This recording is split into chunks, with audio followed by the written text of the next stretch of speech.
नमस्कार मित्रांनो, अभिनव स्टडीजमध्ये आपल्या सर्वांचं स्वागत आहे. महाराष्ट्र गृहनिर्माण व क्षेत्र विकास प्राधिकरण म्हणजेच म्हाडा भरती 2021 साठी आज आपण पाहणार आहोत सामान्य ज्ञान भाग 10. या भागामध्ये आपण 100 अतिसंभाव्य प्रश्न पाहणार आहोत. मित्रांनो, आज या भागाचा 10वा भाग आहे. म्हणजे जवळपास आपले 1000 प्रश्न आता कव्हर झालेले आहेत. जर तुम्हाला ह्या प्रश्नाची PDF हवी असेल तर तुम्ही आमच्या टेलिग्राम चॅनल अभिनव स्टडीजला जाऊन तिथे तुम्हाला ह्या सर्व प्रश्नाची PDF तिथे मिळेल. तर सुरू करूया आजचा पहिला प्रश्न. महाराष्ट्र दहशतवाद विरोधी पथक ATS चे प्रमुख कोण आहे? या प्रश्नाचे उत्तर आहे जयजीत सिंग, ज्यांनी ऑक्टोबर 2020 पासून कार्यरत आहेत. दुसरा प्रश्न. महाराष्ट्राचे गृहमंत्री सध्याचे कोण आहेत? या प्रश्नाचे उत्तर आहे दिलीप वळसे पाटील, हे महाराष्ट्राचे सध्याचे गृहमंत्री आहेत. पुढचा प्रश्न. महाराष्ट्राच्या मंत्रिमंडळात सध्या किती जणांचा समावेश आहे? या प्रश्नाचे उत्तर आहे मुख्यमंत्री उद्धवजी ठाकरे, उपमुख्यमंत्री अजित पवार व इतर कॅबिनेट मंत्री ज्यांची संख्या आहे 31 व राज्यमंत्री 10 असे एकूण 43 जण सध्याच्या महाराष्ट्राच्या मंत्रिमंडळात आहेत. पुढचा प्रश्न. सध्याच्या महाराष्ट्राच्या मंत्रिमंडळात गृहनिर्माण खाते कोणाकडे आहे? या प्रश्नाचे उत्तर आहे जितेंद्र आव्हाड, जे मुंब्रा कळवा या मतदारसंघातून त्यांची निवड झालेली आहे.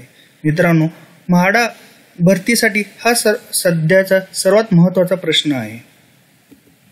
पुढचा प्रश्न.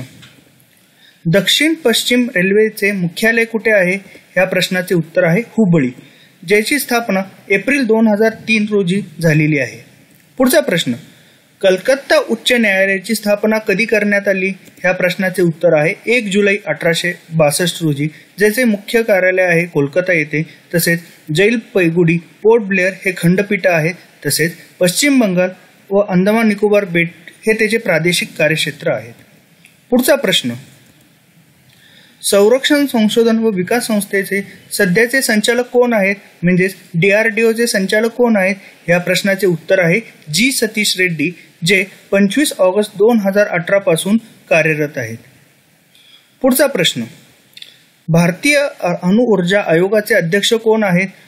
या प्रश्नाचे उत्तर आहे डॉक्टर अजित कुमार मोहंती, हे सध्या भारतीय अणुऊर्जा आयोगाचे अध्यक्ष आहेत. पुढचा प्रश्न.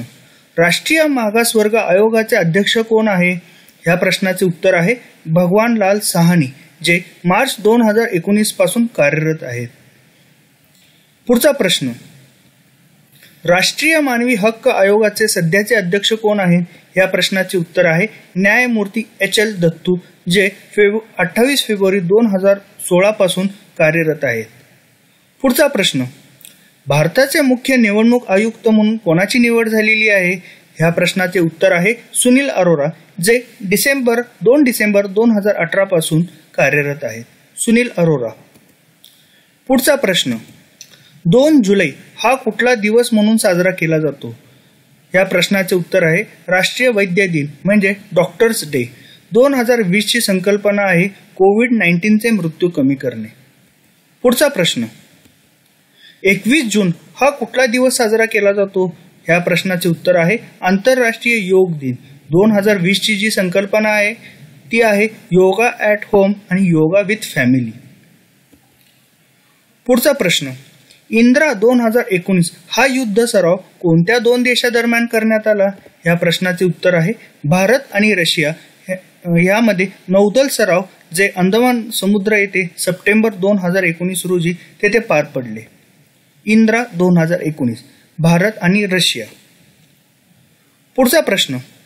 भारतीय अणुऊर्जा आयोगाची स्थापना कधी करण्यात आली? या प्रश्नाचे उत्तर आहे 3 ऑगस्ट 1948 रोजी, ज्याचे मुख्य कार्यालय आहे मुंबई आणि अध्यक्ष आहे KN व्यास आणि सचिव आहेत अरुण श्रीवास्तव. पुढचा प्रश्न. आंतरराष्ट्रीय स्वातंत्र्य निर्देशांक मध्ये 2020 नुसार भारताचा जगात कितवा क्रमांक लागतो? या प्रश्नाचे उत्तर आहे 120. 186 देशांमधून भारताचा 120 नंबर लागतो. ह्याच्यामध्ये सगळ्यात पहिला जो देश आहे तो आहे सिंगापूर. हेरिटेज फाउंडेशन अमेरिका हे आंतरराष्ट्रीय स्वातंत्र्य निर्देशांक प्रसिद्ध करते. पुढचा प्रश्न, जागतिक लैंगिक असमानता निर्देशांक 2020 नुसार भारताचा जगात कितवा क्रमांक लागतो? ह्या प्रश्नाचे उत्तर आहे 153 देशांमधून भारताचा नंबर लागतो 112वा. तर सर्वप्रथम येतो आइसलँड आणि हा अहवाल वर्ल्ड इकॉनॉमिक फोरम हा अहवाल प्रकाशित करते. पुढचा प्रश्न, अर्जुन पुरस्कार मिळवणारे पहिले महाराष्ट्रीयन व्यक्ती कोण? या प्रश्नाचे उत्तर आहे बॅडमिंटनपटू नंदू नाटेकर. अर्जुन पुरस्काराची सुरुवात ही 1961 पासून 29 ऑगस्ट जी आपल्या राष्ट्रपतींच्या हस्ते हा पुरस्कार दिला जातो. 2020 सालापासून कांस्य अर्जुनचा पुतळा आणि 15 लाख रुपये रोख तसेच मानपत्र देण्यात येते. 2020 साली 27 खेळाडूंना हा अर्जुन पुरस्कार देण्यात आलेला आहे. पुढचा प्रश्न, IPL स्पर्धामध्ये सर्वाधिक वेळा विजय मिळवणारा संघ कोणता? या प्रश्नाचे उत्तर आहे मुंबई इंडियन्स.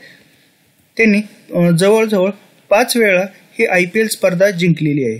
तर IPL ची सुरुवात ही 2008 पासून झालेली आहे. विजेत्या संघाला जवळपास 20 कोटी रुपये देण्यात येते, तर उपविजेत्या संघाला 12.5 कोटी रुपये देण्यात येते. पुढचा प्रश्न, US ओपन टेनिस स्पर्धा दरवर्षी ह्या महिन्यात खेळवली जाते. या प्रश्नाचे उत्तर आहे ऑगस्ट-सप्टेंबर ह्या दरम्यान US ओपन स्पर्धा खेळवली जाते. या स्पर्धेचे ठिकाण आहे न्यूयॉर्क. तर सुरुवात US ओपनची ही 1881 रोजी झालेली आहे. हार्ड कोर्टवर ही स्पर्धा खेळली जाते. पुढचा प्रश्न, संत साहित्यावर उत्कृष्ट लेखन करणाऱ्या किंवा संतांना अभिप्रेत असलेल्या मानवतावादी कार्य करणाऱ्या व्यक्तीला महाराष्ट्र शासनाच्या वतीने कोणता पुरस्कार दिला जातो? तर ह्या प्रश्नाचे उत्तर आहे ज्ञानोबा तुकाराम पुरस्कार. 2019-20 साली हरिभक्त परायण बद्रीनाथ महाराज तनपुरे यांना यंदाचा ज्ञानोबा तुकाराम पुरस्कार देण्यात आलेला आहे. 5 लाख रुपये रोख, मानपत्र तसेच मानचिन्ह ह्या पुरस्काराचे स्वरूप आहे. पुढचा प्रश्न, भारतातील साहित्य क्षेत्रातील पुरस्कारपैकी एक सरस्वती सन्मान 2019 चे पुरस्कार कोणाला मिळालेला आहे? या प्रश्नाचे उत्तर आहे सिंधी भाषेतील लेखक वासुदेव मोही यांना यंदाचा सरस्वती सन्मान 2019 चा बहुमान मिळालेला आहे. चेक बुक हा त्यांचा लघुकथा संग्रह होता. KK बिर्ला फाउंडेशन तर्फे हा सरस्वती सन्मान दिला जातो. 15 लाख रुपये रोख, मानचिन्ह तसेच प्रमाणपत्र हे या पुरस्काराचे स्वरूप आहे. पुढचा प्रश्न, रश्मी ऊर्ध्वरेषे यांना कोणता पुरस्कार मिळालेला आहे? या प्रश्नाचे उत्तर आहे नारी शक्ती पुरस्कार 2019 हा रश्मी ऊर्ध्वरेषे यांना मिळालेला आहे. केंद्रीय महिला व बाल कल्याण मंत्रालयाच्या वतीने जागतिक महिला दिन जे 8 मार्च रोजी आपण साजरा करतो त्या दिवशी जवळपास 15 महिलांना हा पुरस्कार दिला जातो. 1 लाख रुपये तसेच प्रमाणपत्र ह्या पुरस्काराचे स्वरूप आहे. महाराष्ट्रातील ऑटोमोबाईल सेक्टरमध्ये रश्मी ऊर्ध्वरेषे यांचे काम भरपूर प्रमाणात आहे. पुढचा प्रश्न, सैन्य दलातील सर्वोच्च पुरस्कार म्हणजे कोणता? या प्रश्नाचे उत्तर आहे परमवीर चक्र. 26 जानेवारी रोजी आपले भारताचे राष्ट्रपतींच्या हस्ते हा पुरस्कार दिला जातो. पुढचा प्रश्न, महाराष्ट्रातील आतापर्यंत किती जणांना भारतरत्न पुरस्कार मिळवलेला आहे? या प्रश्नाचे उत्तर आहे 9 जण. भारतरत्न पुरस्काराची सुरुवात 1954 साली झालेली आहे. जर आपल्याला 9 जणांपैकी नाव माहीत असेल तर ते पहिले आहे धोंडो केशव कर्वे, त्यांना 1958 साली पुरस्कार मिळाले. सेकंड पांडुरंग काने ज्यांना 1963 साली पुरस्कार मिळाले. तिसऱ्या क्रमांकावर आहे विनोबा भावे, त्यांना 1983 साली हा पुरस्कार मिळालेला आहे. त्याच्यानंतर डॉक्टर बाबासाहेब आंबेडकर ज्यांना 1990 साली हा पुरस्कार मिळालेला आहे. JRD टाटा त्यांना 1992 साली हा पुरस्कार मिळाले. लता मंगेशकर ज्यांना 2001 साली हा पुरस्कार मिळालेला आहे. पंडित भीमसेन जोशी त्यांना 2008 साली हा पुरस्कार मिळवला आहे. तसेच सचिन तेंडुलकर यांना 2014 साली, तसेच शेवटचे नानाजी देशमुख यांना 2019 साली. आतापर्यंत 9 जणांना महाराष्ट्रातील हा पुरस्कार मिळालेला आहे. त्यातील धोंडो केशव कर्वे हे असे जे पहिले समाज सुधारक आहे त्यांना हा भारतरत्न पुरस्कार मिळालेला आहे. पुढचा प्रश्न, महाराष्ट्रात एकूण किती जिल्हा परिषद आहे? ह्या प्रश्नाचे उत्तर आहे जिल्हा परिषद आहेत 34, तालुके आहेत महाराष्ट्रात 358, ग्रामपंचायती आहेत 28,332 आणि पंचायत समित्या आहेत 351. मित्रांनो, ह्या प्रश्नात जर आपण पाहिलं की 4 प्रश्न आपण इथं तयार करू शकतो. महाराष्ट्रात एकूण किती तालुका आहे? तर 358. महाराष्ट्रात एकूण ग्रामपंचायती किती? तर 28,332. महाराष्ट्रात एकूण पंचायत समित्या किती? तर 351. एकाच 4 पर्याय म्हणून आपण 4 प्रश्न तयार करू शकतो. पुढचा प्रश्न, महाराष्ट्राची दक्षिणोत्तर लांबी किती आहे? तर ती आहे 730 किलोमीटर. तर पूर्व पश्चिम लांबी किती? तर 860 किलोमीटर. ह्याचा आपण संदर्भ जे 9वीचं भूगोल पुस्तक आहे ह्याच्यातून आपण हा संदर्भ घेतलेला आहे. पुढचा प्रश्न, हा महाराष्ट्रातील अति दक्षिणेकडील जिल्हा आहे. तर ह्या प्रश्नाचे उत्तर आहे सिंधुदुर्ग. तर अति पूर्वेकडील जिल्हा कुठला येतो? तर तो येतो गडचिरोली. बरोबर. तर नंदुरबार हा अति उत्तरेकडील येतो व 100% आदिवासी जिल्हा म्हणून त्याला ओळखले जाते. आता ह्या प्रश्नातून मित्रांनो परत तीन प्रश्न तयार होऊ शकतात.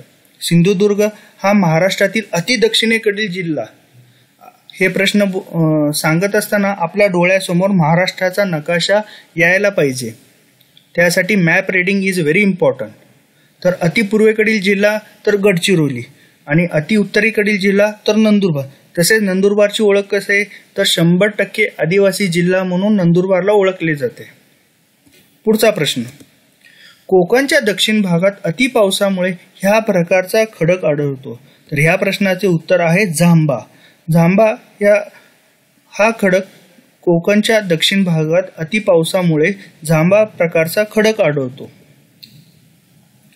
पुढचा प्रश्न, या खडकाची सर्वाधिक जाडी 2 किलोमीटर महाराष्ट्र पठाराच्या ह्या सीमेजवळ आहे. तर ह्या प्रश्नाचे उत्तर आहे बेसाल्ट. या खडकाची सर्वाधिक जाडी 2 किलोमीटर महाराष्ट्र पठाराच्या पश्चिम सीमेजवळ आहे. मित्रांनो, जर तुम्ही प्रश्न बघितले असेल तर हे प्रश्न खूप चांगल्या प्रकारचे आहेत. आता ह्या प्रश्नामध्ये जर तुम्ही लक्षपूर्वक बघितलं असेल तर महाराष्ट्र पठाराच्या पश्चिम सीमेजवळ हे उत्तर येते. पण आयोग आपल्याला पश्चिमच्या जागी उत्तर देऊ शकेल किंवा पूर्व देऊ शकेल किंवा आग्नेय देऊ शकेल किंवा नैऋत्य देऊ शकेल. पण आपल्याला जर ठामपणे हे आन्सर माहीत असेल तर महाराष्ट्र पठाराच्या पश्चिम सीमेजवळ आहे हे आपल्याला आपल्या डोक्यामध्ये 100% हे फिट करावं लागेल. पुढचा प्रश्न, निर्मल डोंगर रांगा ह्या जिल्ह्यात आहे. तर ह्या प्रश्नाचे उत्तर आहे परभणी नांदेड ह्या दरम्यान निर्मल डोंगर रांगा आहेत.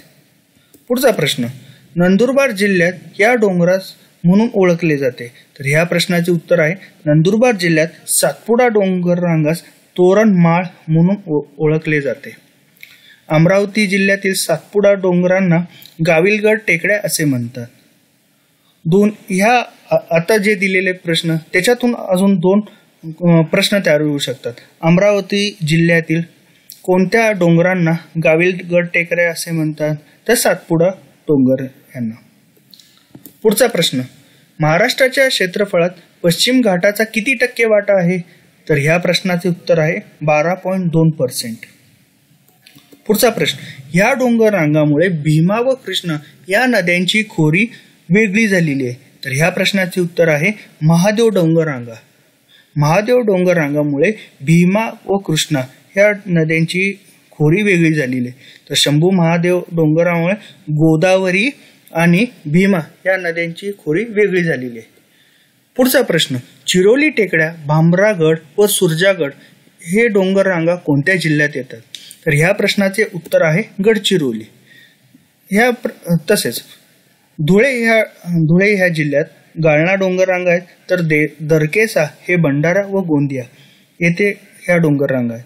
आता मित्रांनो, हे जर प्रश्न तुम्ही बघितला असेल तर चिरोली टेकड्या, भामरागड व सुरजागड ह्या डोंगर रांगा गडचिरोली. जरी आपल्याला एखाद्या वेळेस जर लक्षात आलं नाही की बाय ऑप्शन आपण हे आन्सर सॉल्व्ह करू शकतो. पुढचा प्रश्न, ही नदी राज्यात केवळ नंदुरबार जिल्ह्यात उत्तर सीमेवरून सुमारे 54 किलोमीटर पूर्वेकडून पश्चिमेकडे वाहते. ती नदी कोणती? तर ती नदी आहे नर्मदा नदी.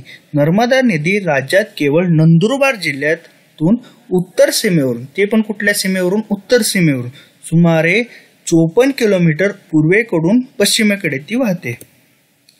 पुढचा प्रश्न, कयाधू या नदीवर कोणते शहर वसलेले आहे? तर ह्या प्रश्नाचे उत्तर आहे हिंगोली. हिंगोली हे शहर कयाधू या नदीवर वसलेले आहे. पुढचा प्रश्न, कृष्णा खोरे विकास महामंडळाची स्थापना कधी करण्यात आली? तर ह्या प्रश्नाचे उत्तर आहे 1996 रोजी पुणे या ठिकाणी कृष्णा खोरे विकास महामंडळाची स्थापना करण्यात आली. पुढचा प्रश्न, माणिकडोह धरण प्रकल्प कोणत्या नदीवर उभारण्यात आलेला आहे? तर ह्या प्रश्नाचे उत्तर आहे कुकडी या नदीवर माणिकडोह धरण प्रकल्प उभारण्यात आले, जे जुन्नर, पुणे तालुका जुन्नर, जिल्हा पुणे या ठिकाणी हा प्रकल्प आहे. पुढचा प्रश्न, राज्यात रग्बीचे सर्वाधिक क्षेत्र ह्या जिल्ह्यात आहे तर सर्वात कमी क्षेत्र ह्या जिल्ह्यात आहे? तर ह्या प्रश्नाचे उत्तर आहे राज्यात रग्बीचे सर्वाधिक क्षेत्र सोलापूर या जिल्ह्यात तर सर्वात कमी क्षेत्र रत्नागिरी ह्या जिल्ह्यात आहे. त्यामुळे ह्या रग्बी क्षेत्रामध्ये आपण गहू, ज्वारी हे पिके घेऊ शकतो, हरभरा तसेच पिके घेऊ शकतो. त्यामुळे सोलापूर जिल्ह्याला ज्वारीचे कोठार असे सुद्धा म्हणतात. पुढचा प्रश्न, पांढरे सोने पिकवणारा जिल्हा म्हणून कोणता जिल्हा ओळखला जातो? तर ह्या प्रश्नाचे उत्तर आहे यवतमाळ. पांढरे सोने म्हणजे कापूस पिकवणारा जिल्हा म्हणून यवतमाळ जिल्ह्याला ओळखले जाते. पुढचा प्रश्न, थळघाट त्यालाच कसारा हा घाट कोणत्या महामार्गावर आहे? तर हा आहे नाशिक मुंबई. मित्रांनो, आपण ह्या सिरीजच्या माध्यमातून वेगवेगळ्या प्रकारचे घाट तसेच लोहमार्ग, महामार्ग हे आपण ह्या सिरीजच्या माध्यमातून अभ्यासणार आहे. बोरघाट आहे, थळघाट आहे,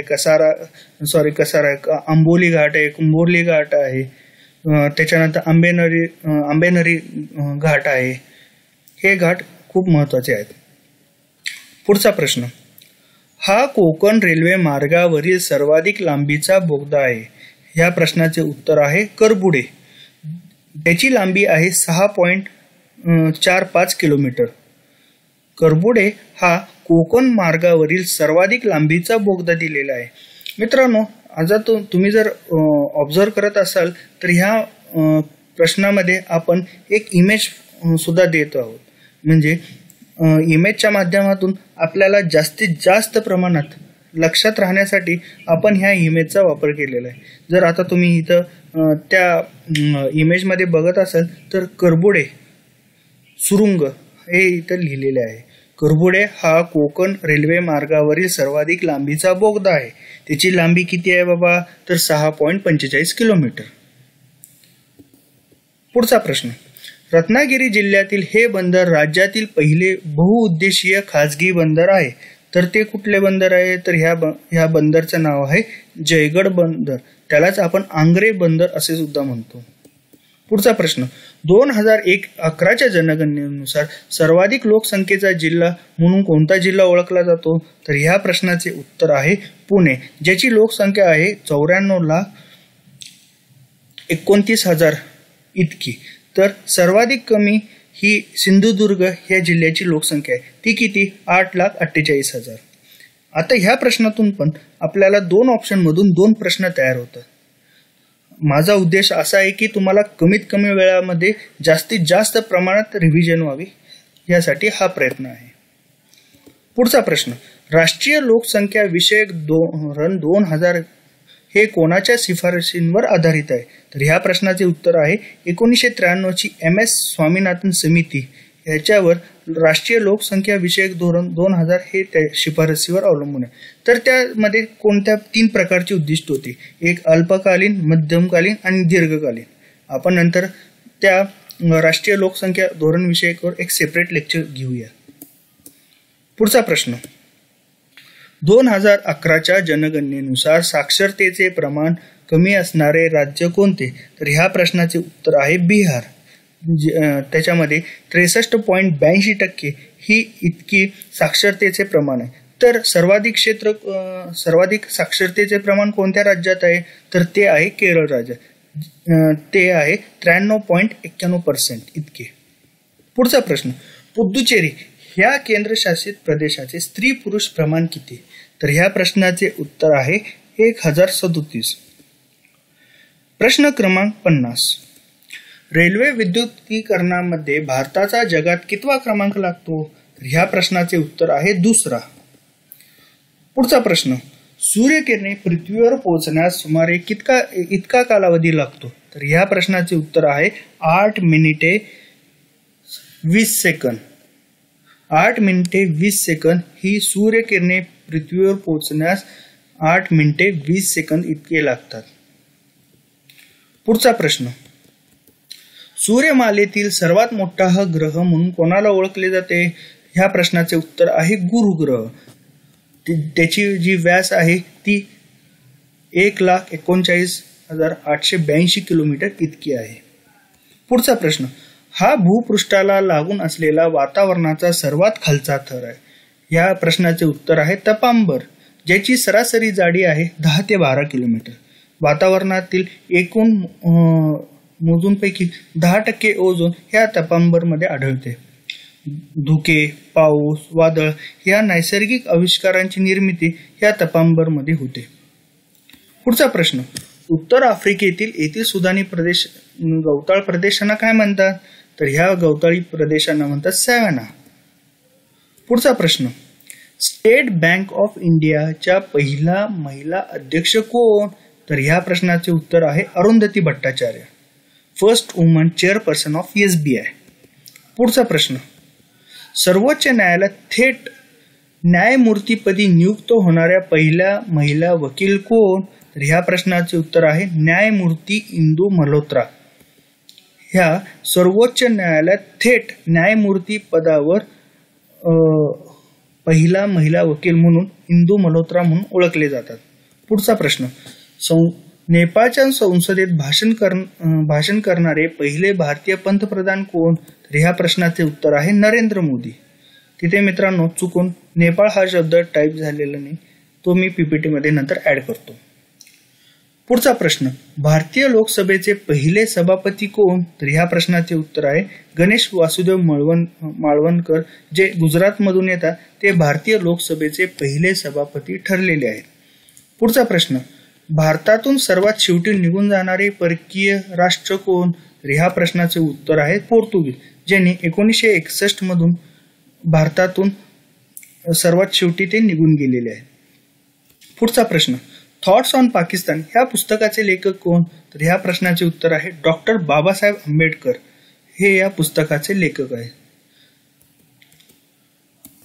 पुढचा प्रश्न, सविनय कायदेभंग आंदोलनात हे चळवळीचे प्रतीक मानण्यात आले. या प्रश्नाचे उत्तर आहे गांधी टोपी. सविनय कायदेभंग आंदोलनात गांधी टोपी हे चळवळीचे प्रतीक मानण्यात आले होते. पुढचा प्रश्न, सविनय कायदेभंग दरम्यान संपूर्ण भारतात केवळ ह्या ठिकाणी लष्करी कायदा म्हणजे मार्शल लॉ अस्तित्वात होता. या प्रश्नाचे उत्तर आहे सोलापूरात. सविनय कायदेभंग दरम्यान संपूर्ण भारतात केवळ सोलापूर येथे लष्करी कायदा म्हणजे मार्शल लॉ अस्तित्वात होते. ह्या मार्शल लॉ विरुद्ध आवाज उठवल्यामुळे सोलापुरातील 4 हुतात्मे शहीद झाले होते. तर त्यांची नावं काय कोणती? मलपप्पा धनशेट्टी, कुर्बान हुसेन, जगन्नाथ शिंदे आणि श्रीनिवास सारडा यांना येरवडा तुरुंगात फाशी देण्यात आली. तसेच 12 जानेवारी हा सोलापुरात हुतात्मा दिन म्हणून साजरा केला जातो. तर हे 4 हुतात्मे कोणकोणते? मल्लप्पा धनशेट्टी, जगन्नाथ शिंदे, अब्दुल कुर्बान हुसेन आणि श्रीकिसन सारडा. पुढचा प्रश्न, केशवराव भोसले आणि बालगंधर्व यांनी संगीत मानापमान या नाटकाचा प्रयोग करून यांच्या मदतीसाठी 15,000 रुपये जमवले. या प्रश्नाचे उत्तर आहे टिळक स्वराज्य फंडासाठी त्यांनी केशवराव भोसले आणि बालगंधर्व यांनी संगीत मानापमान नाटकाचा प्रयोग करून टिळक स्वराज्य फंडासाठी 15,000 रुपये जमवले. पुढचा प्रश्न, भारत सेवक समाज या संस्थेचे संस्थापक कोण होते? तर या प्रश्नाचे उत्तर आहे गोपाळ गणेश गोखले. पुढचा प्रश्न, कर्नल स्मिथ आयोग या कशा संबंधित होता? तर कर्नल स्मिथ आयोग हा 1860 मध्ये वायव्य सरहद प्रांतामध्ये पडलेल्या दुष्काळाची चौकशी करण्यासाठी ब्रिटिश पार्लमेंट कडून कर्नल स्मिथ आयोग नेमण्यात आला होता. पुढचा प्रश्न, 1780 साली हे भारतातील पहिले वृत्तपत्र सुरू झाले. तर ह्या प्रश्नाचे उत्तर आहे द बंगाल गॅजेट, जे हेमेस हिकी ह्या व्यक्तीने द बंगाल गॅजेट हे भारतातील पहिले वृत्तपत्र सुरू केलेले आहे. तुम्ही इथं त्या चित्रामध्ये स्पष्टपणे पाहू शकतात Hicky's the Bengal gazette or the original.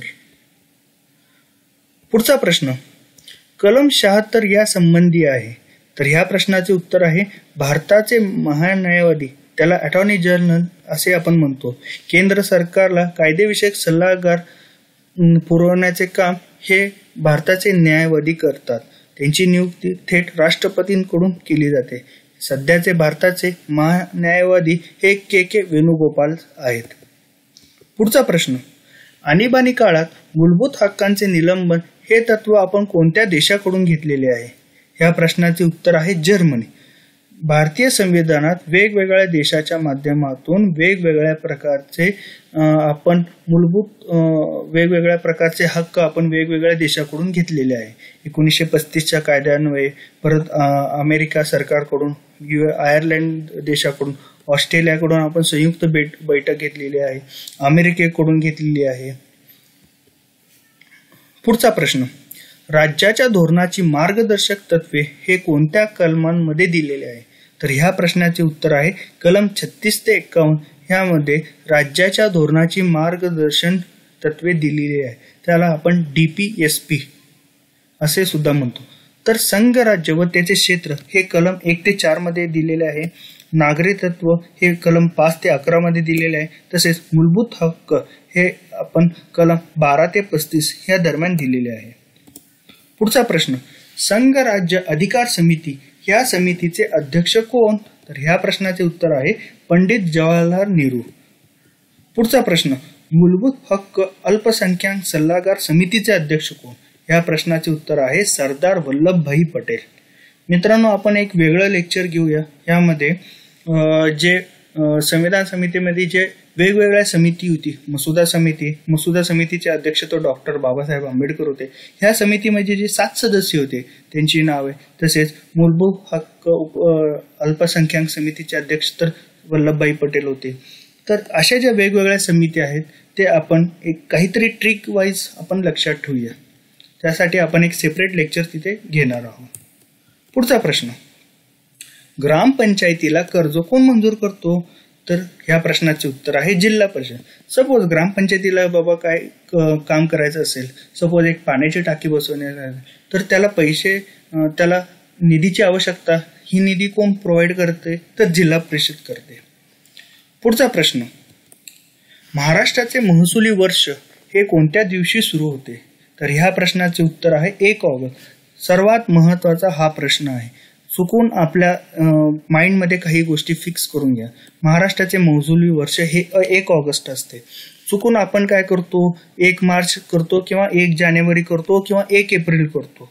तर प्लीज तुम्हाला एक विनंती आहे, तर महाराष्ट्राचे जे महसुली वर्ष आहे ते 1 ऑगस्ट आहे, हे लक्षात असू द्या. पुढचा प्रश्न, ग्रामपंचायत स्थापन करण्याचा अधिकार कोणाला आहे? तर तो आहे राज्य सरकारला. पुढचा प्रश्न, भारतात राष्ट्रीय उत्पन्न खालीलपैकी कोणत्या पद्धतीने मोजले जाते? तर भारतात, या प्रश्नाचे उत्तर आहे भारतात राष्ट्रीय उत्पन्न 3 पद्धतीने मोजले जाते. उत्पादन, उत्पन्न आणि खर्च या पद्धतीने भारताचे राष्ट्रीय उत्पन्न मोजले जाते. पुढचा प्रश्न, भीमा, तारा, गिरणा, शारदा, फूल, कुसुम, नारी हे सुधारित वाण कोणत्या पिकाचे आहे? तर ह्या प्रश्नाचे उत्तर आहे करडई. करडई या पिकाचे भीमा, तारा, गिरणा, शारदा, फूल, कुसुम, नारी हे सुधारित वाण आहे. जोड्या लावायच्या दरम्यान अशा प्रकारचे प्रश्न आयोग आपल्याला विचारू शकते. तसेच ज्वारीच्या आपल्याला मालदांडी वगैरे माहित आहे. तसेच टोमॅटो म्हणलं तर धनशी वगैरे आहे. हे वेगवेगळ्या प्रकारचे नावं आहेत, ते आपल्याला लक्षात पाहिजे. आपण सिरीजच्या माध्यमातून ह्या प्रश्न सुद्धा घेणार आहोत. पुढचा प्रश्न, बोकड्या हा रोग प्रामुख्याने कोणत्या पिकावर आढळतो? तर ह्या प्रश्नाचे नाव आहे मिरच्या. मिरच्या ह्या पिकावर बोकड्या नावाचा रोग हा आढळतो. पुढचा प्रश्न, टिक्का हा रोग प्रामुख्याने कोणत्या पिकावर आढळतो? तर ह्या प्रश्नाचे उत्तर आहे भुईमूग. तर हे दूर करण्यासाठी आपण काय करतो, तर गंधकाची प्रक्रिया हे रोग प्रतिबंधक औषध म्हणून भुईमुगावर वापरले जाते. मित्रांनो, ह्या चित्रात जर तुम्ही पाहत असाल तर टिक्का म्हणजे स्पॉट्स ऑन लीफ हे आपल्याला दिसू शकते. पुढचा प्रश्न, संगमनेरी, उस्मानाबादी, जमनापारी, बार्बेरी, सुरते ह्या प्रमुख जाती कोणत्या पशुबाबतीत आहे? तर ह्या प्रश्नाचे उत्तर आहे शेळी. तर आपल्या महाराष्ट्रात मॅक्सिमम जर माहित असेल तर उस्मानाबादी शेळी, संगमनेरी शेळी, जमनापरी, बार्बेरी ह्या त्या भागातील प्रमुख असे जे शेळीचे प्रकार आपल्याला माहित आहे. तसेच गीर गाय, बरोबर, तसेच अजून महसाणा, मुर्रा ह्या प्रकारच्या म्हशी सुद्धा आपल्याला माहित असायला पाहिजे. पुढचा प्रश्न, ठिबक सिंचन पद्धतीमुळे पाण्याची किती प्रमाणात बचत होते? तर ह्या प्रश्नाचे उत्तर आहे सुमारे 60 ते 65%. ठिबक सिंचन पद्धतीमुळे पाण्याची 60 ते 65% बचत होते. तर नत्राची बचत किती होते? तर ती 60% प्रमाणात होते. त्यासाठी भारत शासन हे जास्तीत जास्त ठिबक सिंचनाचा वापर करावा म्हणून वेगवेगळ्या सबसिडी देत असते. डॅश डॅश व डॅश डॅश ही 2 वर्ष वगळता भारताचा व्यापारातून सातत्याने प्रतिकूल राहिलेला आहे. मित्रांनो, तुम्ही ह्या प्रश्नाला व्हेरी IMP करून ठेवा, कारण भारताचा फक्त 2 वर्षी 1972-73 आणि 1976-77 ह्या 2 वर्षीच व्यापार तोल फक्त पॉझिटिव्ह रेट राहिलेला आहे. बाकी वेळी भारताला व्यापार तोल हा निगेटिव्ह राहिलेला आहे. 1972 आणि 73 साली जवळजवळ 104 कोटी हे शेष व्यापार तोल राहिलेला आहे आणि 1976-77 साली 72 करोड एवढा व्यापार तोल आपल्याला शिल्लक राहिलेला आहे. बाकीच्या टायमाला हा भारताचा व्यापार तोल प्रतिकूल प्रमाणात राहिलेला आहे. या भागातून आपण अर्थशास्त्र या प्रश्नाची रिव्हिजन करणार आहोत. भारतीयांनी स्वतःच्या मालकीची स्थापन केलेली पहिली बँक कोणती? ह्या प्रश्नाचे उत्तर आहे पंजाब नॅशनल बँक. 1894 साली पंजाब नॅशनल बँकेची स्थापना करण्यात आलेली आहे. भारतीयांनी स्वतःच्या मालकीची स्थापन केलेली पहिली बँक म्हणजे पंजाब नॅशनल बँक, त्याला PNB असे सुद्धा म्हणतो. पुढचा प्रश्न, राजकोषीय तूट ही कोणत्या प्रकारची तूट आहे? तर ह्या प्रश्नाचे उत्तर आहे एकूण खर्चाचा एकूण प्राप्तीवरील अधिकांश वजा कर्जे हे राजकोषीय तूट म्हणून विचारली जाते. तसेच महसुली तूट आहे, प्राथमिक तूट आहे, ह्या 3-4 प्रकारच्या त्या तूट आहेत. यांची संकल्पना आपल्याला लक्षात घेणे महत्वाचे आहे. पुढचा प्रश्न, दुर्गापूर हा लोह पोलाद प्रकल्प कोणत्या देशात राबविण्यात आला आणि कोणत्या देशाने त्याला अर्थसहाय्य दिलेले आहे? तर ह्या प्रश्न हा दुर्गापूर म्हणलं की आपल्या लक्षात येईल की पश्चिम बंगाल, बरोबर. तसेच तर कोणत्या देशाने त्याला सपोर्ट केलं? तर ग्रेट ब्रिटन ह्या देशाने त्याला सपोर्ट केलेला आहे. पुढचा प्रश्न, सर्वात अयशस्वी योजना म्हणून कोणती योजना ओळखली जाते? तर तिसरी जी योजना आहे तिचा कार्यकाळ होता 1961 ते 66.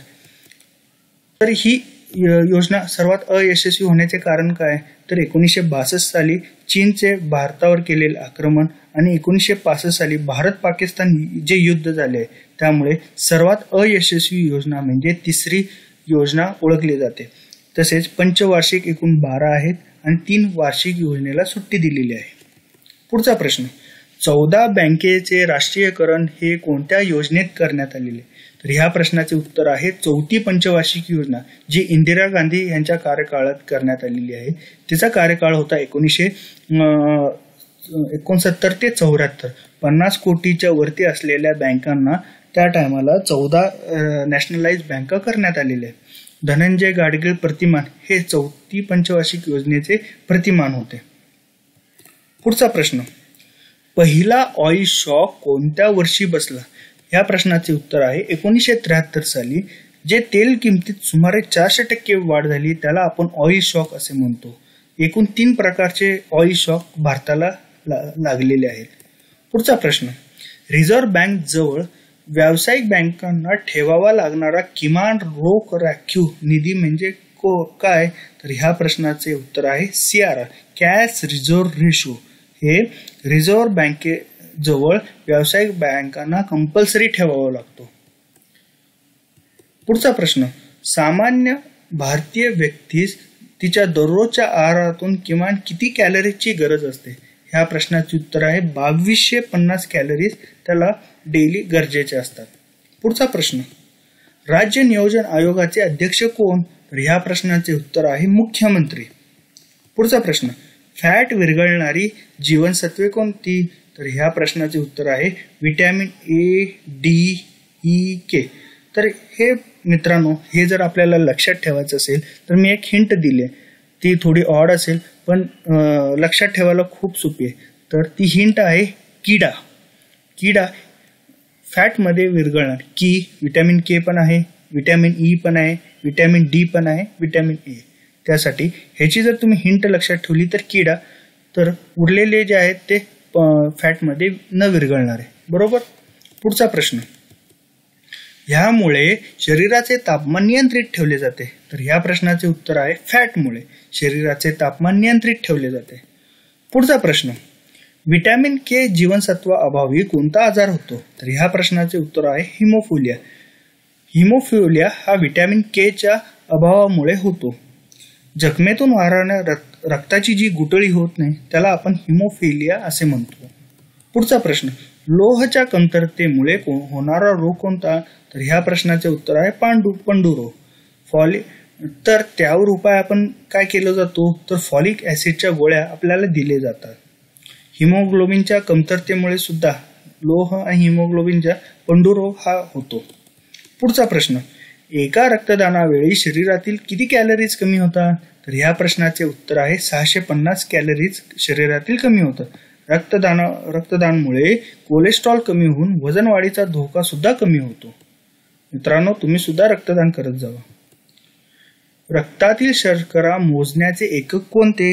तर ह्या प्रश्नाचे उत्तर आहे मिलीग्रॅम पर डेसिलिटर. हे रक्तातील शर्करा मोजण्याचे एकक आहे. पुढचा प्रश्न, मानवी शरीरातील सर्व रक्तवाहिन्यांची लांबी सुमारे किती किलोमीटर आहे? तर ह्या प्रश्नाचे उत्तर आहे 97,000 किलोमीटर. प्रश्न क्रमांक 98, ट्रिपल वॅक्सिन हे कोणत्या रोगांवर दिले जाते? आता इथं काय दिलंय? ट्रिपल म्हणजे 3 रोग आपल्याला तर माहित पाहिजे. कुठले कुठले? धनुर्वात, डांग्या खोकला आणि घटसर्प. हे तिन्ही रोगांवर ट्रिपल वॅक्सिन आपल्याला दिली जाते. पुढचा प्रश्न, टेस्ट ऑफ माय लाईफ हे पुस्तक कोणाचं आहे? तर हे पुस्तक आहे सिक्सर किंग, त्यालाच आपण युवराज सिंग असे सुद्धा म्हणून ओळखतो. शेवटचा प्रश्न, लोक माझे सांगाती हे आत्मचरित्र कोणाचे आहे? तर ह्या प्रश्नाचे उत्तर आहे शरद पवार. राष्ट्रवादी काँग्रेस पक्षाचे अध्यक्ष हे शरद पवार यांचे लोक माझे सांगाती हे आत्मचरित्र त्यांचे आहे. पुढचा प्रश्न, सह्याद्री पर्वत व अरबी समुद्र या दरम्यानचा प्रदेश म्हणजे कोणता प्रदेश? तर ह्या प्रश्नाचे उत्तर आहे सह्याद्री पर्वत व अरबी समुद्र या दरम्यानचा चिंचोळा प्रदेश म्हणजे कोकण किनारपट्टी. तर मित्रांनो, हा व्हिडिओ तुम्हाला कसा आवडला प्लीज आम्हाला कमेंट बॉक्समध्ये सांगा. अजून काही सूचना असतील, काही सजेशन असतील तर आम्हाला नक्की सांगा. तुम्ही दिलेल्या सजेशन व प्रेमाबद्दल आपले सर्वांचे धन्यवाद. असेच जास्तीत जास्त GSच्या सिरीजच्या माध्यमातून आपण एकमेकांना भेटणार आहोत. तर व्हिडिओ आवडला असेल तर प्लीज लाईक करा आणि आवडला असेल तर आपल्या मित्रांना, कोण स्पर्धा परीक्षा करीत असतील त्यांना सुद्धा पाठवा. आणि जर चॅनलवर तुम्ही नवीन असाल तर सबस्क्राईब करा अभिनव स्टडीजला. धन्यवाद.